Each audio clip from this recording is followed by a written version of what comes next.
नमस्कार, भारत एक्सप्रेस देख रहे हैं आप। आपके साथ मैं हूं उज्जवल मिश्रा। प्रयागराज में त्रिवेणी संगम, जहां 3 नदियों का मेल होता है, गंगा, जमुना और सरस्वती। हालांकि अगर देखा जाए तो 2 नदियां ही साक्षात दिखती हैं, जबकि सरस्वती नदी को अदृश्य माना गया है। लेकिन प्रयाग में एक ऐसा स्थान है जहां पर सरस्वती नदी की पूजा होती है और उस स्थान का नाम है सरस्वती कुंड, जिसके बारे में ऐसी मान्यता है कि यह सरस्वती नदी का जल है और इस कुंड का जुड़ाव सीधा पाताल से है। इस कुंड का जल कभी खत्म नहीं होता और श्रद्धालु इस पवित्र जल को पीने के साथ ही बोतलों में भरकर अपने घर ले जाते हैं। उत्तर प्रदेश और केंद्र सरकार के प्रयास से इस क्षेत्र को कॉरिडोर में अब तब्दील कर दिया गया है।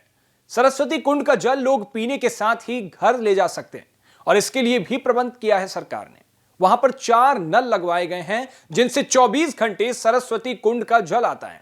भारत एक्सप्रेस से वहां पर मौजूद कर्मचारियों ने बातचीत की, जिससे इस कुंड के बारे में बताया और साथ ही सरस्वती नदी के महत्व के बारे में भी बताया है।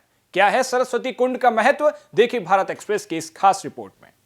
ये मेरा नाम है आरपी पाठक, मैं इसी मंदिर में कर्मचारी हूँ और ये सरस्वती कूप मंदिर है।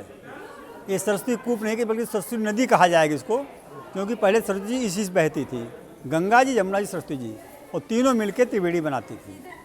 ये द्वापर युग की बात है। महाभारत काल के बाद वेद व्यास जी के मन में इच्छा हुई कि मैं महाभारत रचना करूं, तो उन्होंने सोचा मैं कहाँ पर करूं, किसका सहयोग लूं। तो बद्रीनाथ के आगे उत्तराखंड में माना गांव के पास, जहाँ पर सरस्वती निकलती हैं, वहीं पर इन्होंने इसकी रचना करने की सोची। तो उन्होंने सोचा किसका सहायता, उन्होंने गणेश जी का सहयोग लिया। गणेश जी लिखने के लिए तत्पर हुए। गणेश जी ने कहा मेरी एक शर्त है कि आप बोलना बंद कर दो, मैं लिखना बंद कर दूंगा। व्यास जी ने कहा ठीक है। तो व्यास जी बोले, गणेश जी को सुनाई न दे, जबकि गणेश जी के कान तो बहुत बड़े बड़े हैं। तो हुआ ये कि तो व्यास जी सोचे अगर इतना बड़ा ग्रंथ रचने कैसे होगी जब गणेश जी सुन ही नहीं पाएंगे। तो इनका कोलाहल बहुत तेज था, किलोमीटर तक इनकी धारा सुनाई देती है सरस्वती जी की। तो गणेश जी, तो व्यास जी प्रार्थना किए सरस्वती जी से कि आप थोड़ा अपने बेग को धीमा कर लीजिए, लेकिन ऐसा हुआ नहीं। तो गणेश जी ने कहा पाताल लोक चले जाओ। उसी के बाद से वैसे राजस्थान होते हुए, कुरुक्षेत्र होते हुए इधर से इस रूट से बहती थी। ये काफ़ी दिनों से चलता रहा। तो बेणी माधव सरकार यहाँ के द्वारपाल थे, भगवान विष्णु के अंश माने जाते हैं। उन्होंने यहीं पर आवाहन किया सरस्वती जी का। तो सरस्वती जी प्रकट हुई। तो उन्होंने कहा कि माँ आपके बिना त्रिवेणी नहीं, गंगा जमुना हो आप तो हो नहीं। तो उन्होंने कहा ऋषि के श्राप की वजह से मैं बह नहीं सकती, लेकिन अंदर अंदर मेरा जल मिला हुआ है। तो इसका, तो उन्होंने कहा कलयुग आने वाला है, हर चीज़ का प्रमाण मांगा जाएगा, आप तो हो नहीं, काल्पनिक दिखाई जाओगे। तो उन्हीं के कहने पर इन्होंने ये कूप रूप में दर्शन दिया। इनका जल आज भी वहाँ मिला हुआ है। महाकुंभ में आए हुए श्रद्धालुओं के लिए सरस्वती कूप एक आकर्षण का केंद्र है।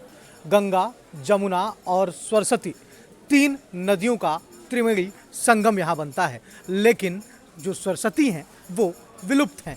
एक दंत कथा के मुताबिक ऐसा बताया जाता है कि माँ सरस्वती जहाँ से निकली, उसके बाद यही एकमात्र जगह है जहाँ उन्होंने दर्शन दिया कूप के रूप में, और उनका जल यहाँ श्रद्धालु पीते हैं।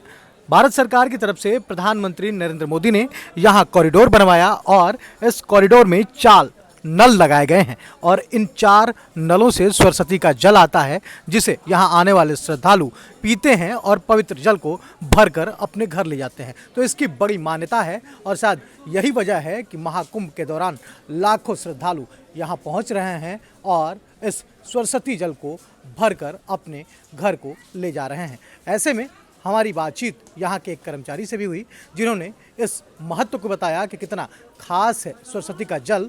कैमरा पर्सन स्वास्तिक के साथ राहुल पांडे, भारत एक्सप्रेस, प्रयागराज कुंभ। इस वीडियो में फिलहाल इतना ही। कुंभ से ऐसी और तस्वीरों के लिए देखते रहिए भारत एक्सप्रेस।